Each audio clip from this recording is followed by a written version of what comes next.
We could talk about Portland's homeless crisis every single day for weeks, and there would still be stories left to tell.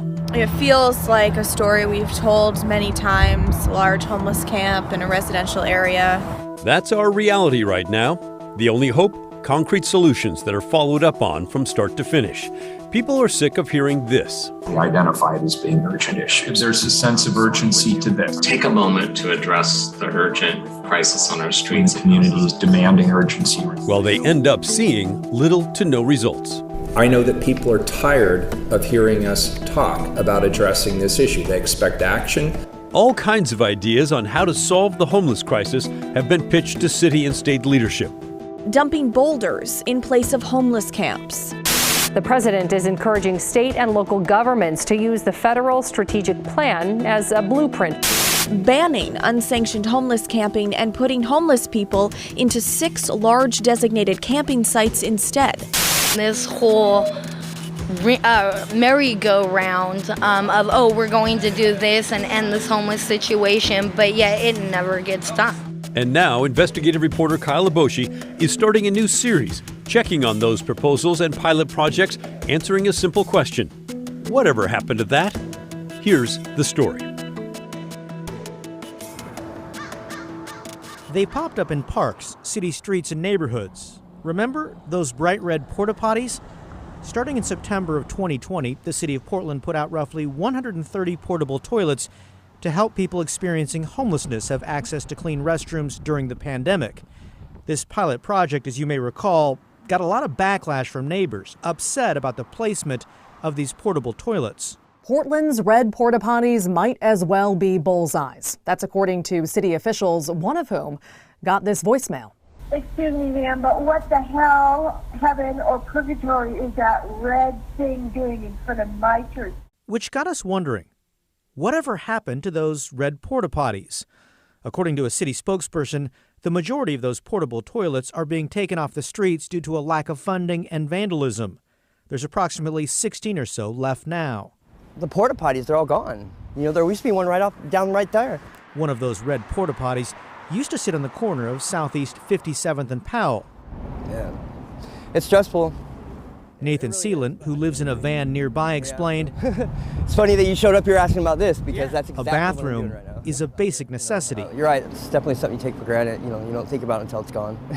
Until you're out here and you're like, it's middle of the night, you're like, where do I use the bathroom? Even there's no businesses open, you just gotta find some alleyway or somewhere, In place of that red porta-potty, see, this is like the top thing. I was like, just something basic, but it'll be enclosed. Nathan is building his own outdoor toilet that will sit on top of a 5-gallon bucket. And then the bucket can slide in there, in and out, so.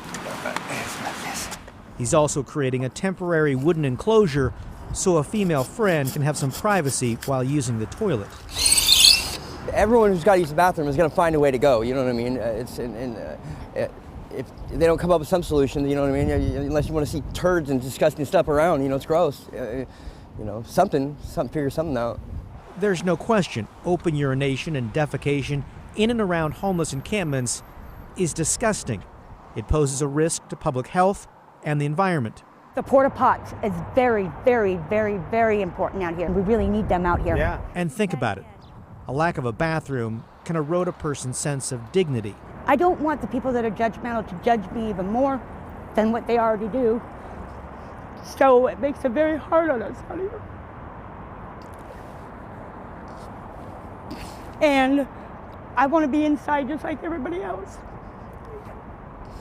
Currently, the homeless in Portland have extremely limited options for a public bathroom, especially at night. In addition to the 16 porta-potties, there are 19 Portland loos, the steel standalone bathrooms, which means, in all, there are just 35 city-funded restrooms in Portland with 24-hour, year-round access. Well, if we had more of them, it would be better. The United Nations standards for long-term refugee camps say there should be at least one toilet for every 20 people. If you apply those standards to Portland's growing homeless population, it would require roughly 153 toilets citywide. Those living on the street recognize that's unlikely, but they would appreciate some more options. You know, where do you go? You know, I mean, businesses don't want, you know, unless you're a customer. The city says moving forward, it plans to have a total of 20 to 25 portable toilets. That's nowhere near the original pilot project, which placed nearly 130 bright red porta-potties across the city. Dignity is one thing I'd love to keep, you know. Kyle's with me now, and so interesting to see, because whatever happened to all those red porta-potties? Right. And when you talk about them being vandalized, I imagine people are lighting them on fire? All kinds of problems, really. Fires, vandalism, graffiti, you name it. They say basically every porta potty they put out there suffered some kind of damage. Total cost they anticipated was about $75,000 a month to deploy all these porta potties, maintain them, etc. A lot of that money came from COVID relief funds, federal funds. Now that money is gone, and so they say they don't have the money and also the vandalism. As a result, they're pulling back. And you can see that it is a need. I mean, it's a basic human need, and it's a need for our public spaces. Right. So what comes next? Well, they're struggling like a lot of other big cities, what to do with the homeless and toilets and bathrooms, honestly. Many other cities are installing a lot more of these Portland loos, those big metal circular looking toilets that are out there. Portland has a number of them already. Also the porta potties, do we want to have more of them out there? As you heard in the story there, the city of Portland is looking a little more than a couple dozen. And it used to be strange and unusual, but I saw a man relieving himself right across our parking lot the other night, and it seemed normal these days. Yeah, we talked to some of these folks who are struggling with this situation. They need a bathroom. There just aren't public restrooms available 24/7, and they admit they don't like it. And unfortunately, you've got to relieve yourself somewhere, and the bushes in some cases, that's the only place to go. Yeah. Well, thanks for the follow-up, and I'm excited about this series that you're launching. Yeah, we're looking at proposals and projects, big and small, that you've heard or read about by city leaders or nonprofits, what we can do to address the homeless crisis. We want to hear from folks. Remember when and whatever happened? So those are the kind of ideas, and we'd love to hear from folks. That's the way we say it in the newsroom. Hey, whatever happened to that one thing? All right, folks, so we know you have lots of great ideas. If you have ideas for Kyle's series, please email us. The email address is thestory@kgw.com, or feel free to call and leave a voicemail, 503-226-5090. We don't want to know whether you like this idea, because we know that you do. We want to know, what idea do you have that he should be looking into? And that story leads us to another project that's meant to help the homeless. This parking lot has been ready to go for 6 months. It's meant to be a place for people who live in their RVs, but we didn't come during a slow time. It's empty. The so-called Sunderland RV Safe Park Village is near the airport in Northeast Portland. It's the only safe rest village where people will be able to park their RVs. So what's going on? Why the delay? Well, let's start with some background. Construction was completed back in November, and then it took until February for the city and county to announce the Salvation Army would be operating the site. Kyle talked to the Salvation Army last week to see what's going on. When's it going to open? Well, we're really hoping that it'll open sometime in June. You know, this is probably the most complex program that we've engaged in quite some time, trying to anticipate all of the issues surrounding bringing in RV units that, generally speaking, are pretty dilapidated and in very poor condition. The Salvation Army is still working with city and county folks to figure out a contract and budget, as well as rules for the site. That means things like an intake policy and what to do about leaking fluids from RVs, stuff like that.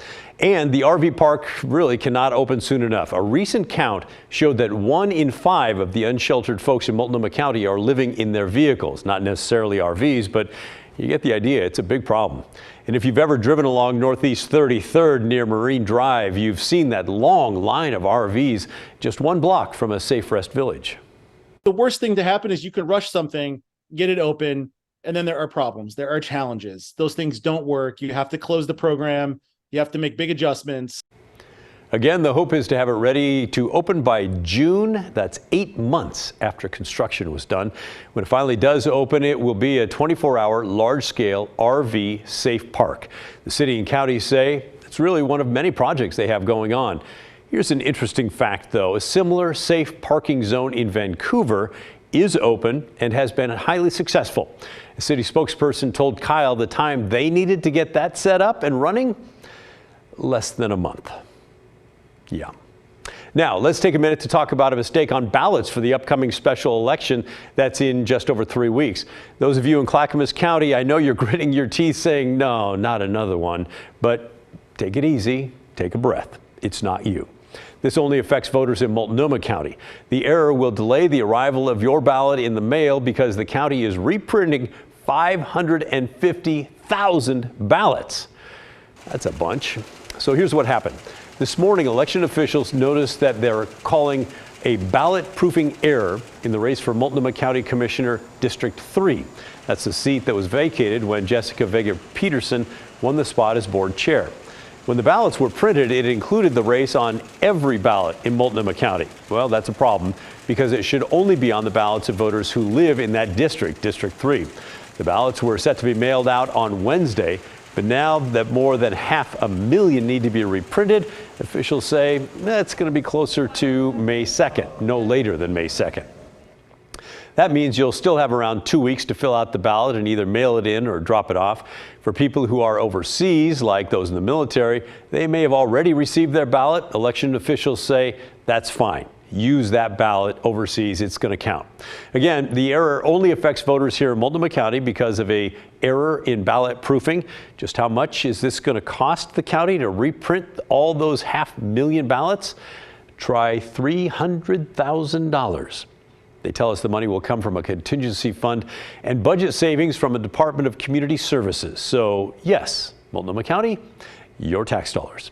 For comparison, when Clackamas County had to reprint 217,000 ballots in 2010, well, that cost was over $100,000. So it's never cheap. In the meantime, the registration deadline for the May election is tomorrow night. No matter where you live, if you're not registered, you need to do it tomorrow. You'll decide on county district positions like school boards or local levies. Voters in Multnomah County will also decide on a new capital gains tax to create a program offering free legal representation for people facing eviction. To register to vote or update your registration, head to oregonvotes.gov/register. The election is May 16th. Still to come on the story, we'll take a short break from politics and homelessness to focus on positivity. How the founder of a local nonprofit got a big boost from a local utility and how he's using that boost for good. That's coming up when the story returns.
A nonprofit in Portland has spent the last 3 years trying to keep black residents in their homes by providing free upgrades and repairs. And now they're doing it with a much smaller carbon footprint, thanks to a grant from a local utility. Environmental reporter Cale Williams brings us the story. Randall Wyatt used to bring his tools to job sites in an old Mazda, and they didn't always fit. Wyatt is the founder of Taking Ownership PDX. It's a nonprofit that provides free home repairs and cleanup for black Portland residents to help them stay in their homes. So when he found out he had gotten a grant for a new electric car, I was elated. I couldn't believe it that I got the opportunity to get a brand new car. I've never had a brand new car in my life. The 2023 all-electric Volkswagen ID4 came courtesy of a $40,000 grant from Pacific Power. Brandon Zero, a spokesman for the utility, explained. We offer e-mobility grants, electric mobility grants to non-residential customers. So think clinics, hospitals, nonprofits, business customers who could help leverage the impact of going electric. We caught up with Wyatt at a project in the Cully neighborhood last week, where his crew, with the help of some volunteers from Oregon Episcopal School, were doing some yard work on a very rainy day. I think if this was my yard, what would I want it? Are there any piles? Are there anything that how would I want this to look? Wyatt came up with the idea for Taking Ownership in 2020. Since then, he's completed more than 160 projects, all funded through donations, grants, and volunteers. And the projects he does have never been more important, as gentrification has driven up property values in Portland's historically black neighborhoods. They were in situations where their houses were, in such bad condition that they were vulnerable to predatory real estate professionals or developers, and then us being able to fix up the homes puts them in a better position to where they can, stand their ground and not have to take, lowballed offers. And even though the work is demanding, Wyatt said the response he's seen from homeowners makes it all worth it. People in tears. A lot of times when we say what we're going to do for the homeowners, they think it's too good to be true. Wyatt's even partnered with other groups to install electric water heaters and help residents access renewable energy resources. We're going that route to try to electrify and provide renewable energy to a community that, historically and typically doesn't have access to those resources. Now, with an all-electric car, Wyatt feels like he's helping his community on two fronts. So when you think about climate change, the most vulnerable populations and marginalized populations are going to be the most affected. Cale Williams, KGW News. Thanks, Cale. Still ahead on the story. Could help be on the way for short-staffed hospitals all across Oregon? Well, maybe. There's a bill in the legislature that would set nurse-to-patient ratios, and it's compromised between hospitals and the nursing union. We first told you about this on Friday, so we'll share some of your thoughts on this bill when the story returns. Straight ahead at 6:30, a major gift from a big local name to help revitalize Portland's Albina neighborhood. Plus, Washington lawmakers failed to pass a bill that would have stiffened penalties for drug possession, why it could lead to full decriminalization in a matter of months. And as Portland police reach a deal with the city on body cameras, we'll head to Clark County and check in on their pilot program. That's next at 6:30. Hope to see you then.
Do you have a Roku or Amazon Fire? If you do, you can watch today's show plus previous shows and segments anytime on our streaming service.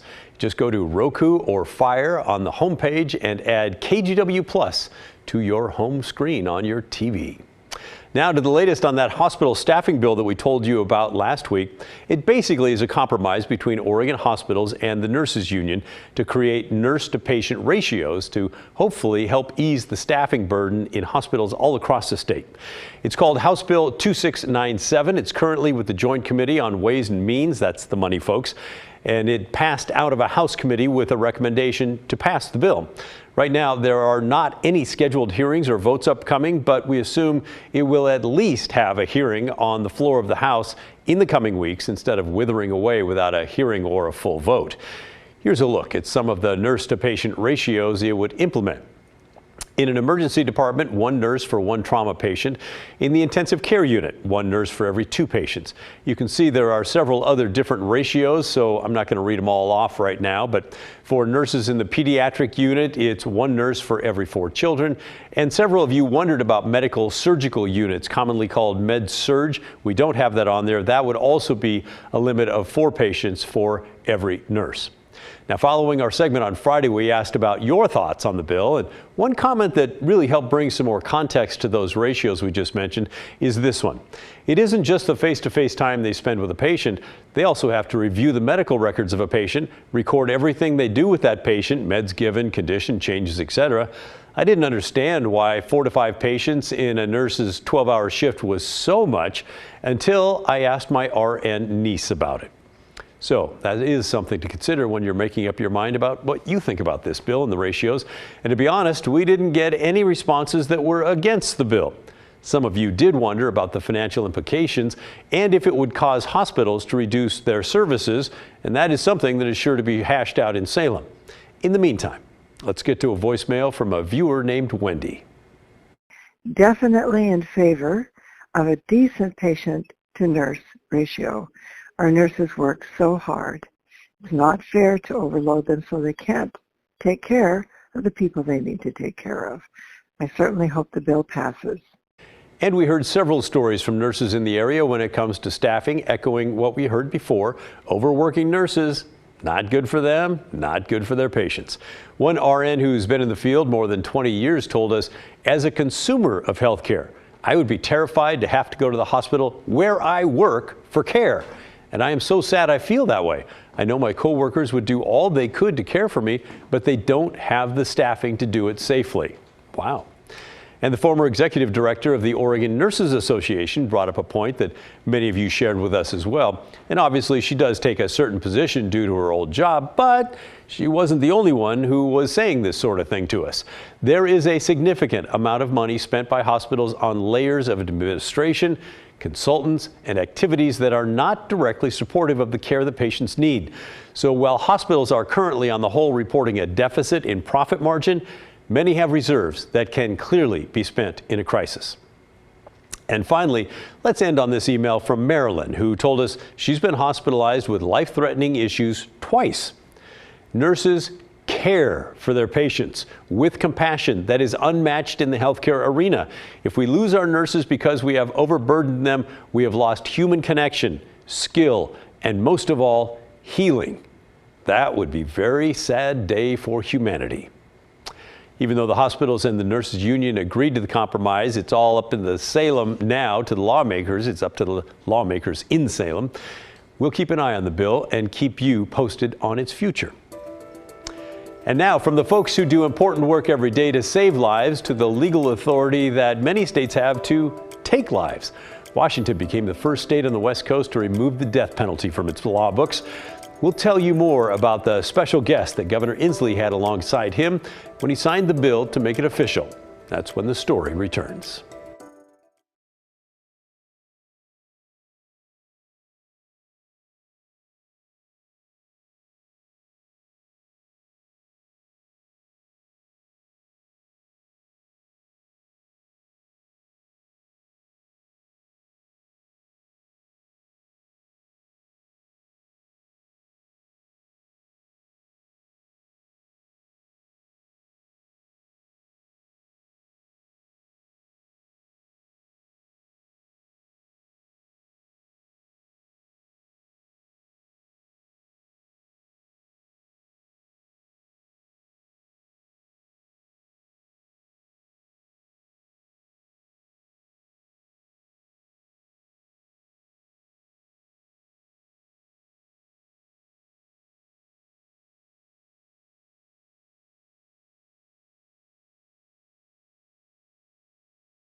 let's talk about a heavy subject, the death penalty. Former Oregon Governor Kate Brown commuted the sentences of those on death row here in Oregon before she left office. Now, commuted does not mean that she let people go. She just lowered their sentence from death to life in prison. But the death penalty is still on the books here, even though the state has not used it since 1997. But now, the death penalty is officially banned in the state of Washington. After years of restrictions and legal maneuvers preventing execution, the governor signed a full ban into effect late last week. Drew Mickelson, with our sister station in Seattle, spoke with a former inmate who helped get the law passed. Let's be clear. By this act, we are ending the death penalty in the state of Washington, period. Legislators and State Attorney General Bob Ferguson surrounded Governor Jay Inslee for the bill signing ceremony. Also by his side, Gerald Hankerson. Sure, Gerald, how are you? It's been a while. It's been a while, yeah. He's the president of the Seattle-King County NAACP. To finally get to this day, that's finally over with, I'm excited. But this issue is personal for Hankerson, who was sentenced to life without parole for a stabbing where another man killed someone. More than 20 years later, he was granted clemency and released after witnesses changed their stories about his involvement. He served part of his sentence at the state penitentiary in Walla Walla, home to the state's death chamber. And since his release, he's fought to ban capital punishment to protect others unfairly sentenced. There's no comeback from death. And once a person's being executed, then, oh, my bad, we can't allow that for this state. Nowhere, actually. And I'm just proud to be in Washington State where the death penalty is no longer legal. The governor announced a moratorium on the death penalty in 2014, and the state Supreme Court invalidated the law in 2018 after ruling it was racially biased. Study after study have revealed that how people of color are most likely to get the death penalty than other people. And to finally remove that noose from around our neck, that's substantial, particularly here in Washington State. Rather than just rely on the court ruling, Hankerson is glad the state took clear action to ban the death penalty. Once you're sentenced to die, it's over. Nothing else to come back. But now we're in a place now we don't have to worry about that happening in Washington State. That was Drew Mickelson reporting. Washington becomes the 24th state in the U.S. to ban the death penalty completely. California and Oregon currently have governor moratoriums on the death penalty. Hankerson hopes the move by lawmakers in Olympia will persuade their neighbors to the south to do similar things. So what do you think? It's been 25 years since the death penalty was used in Oregon. Do you think it's time to get rid of it officially? Or do you think that's a waste of time since the governor's moratorium basically ends the practice anyway? Send us an email. Let us know what you think. The address is thestory@kgw.com, or you can call and leave a voicemail. The number is 503-226-5090. We look forward to hearing from you. In the meantime, that's the end of our show. Thanks so much for watching. And remember, the story, our collective story, well, that never ends.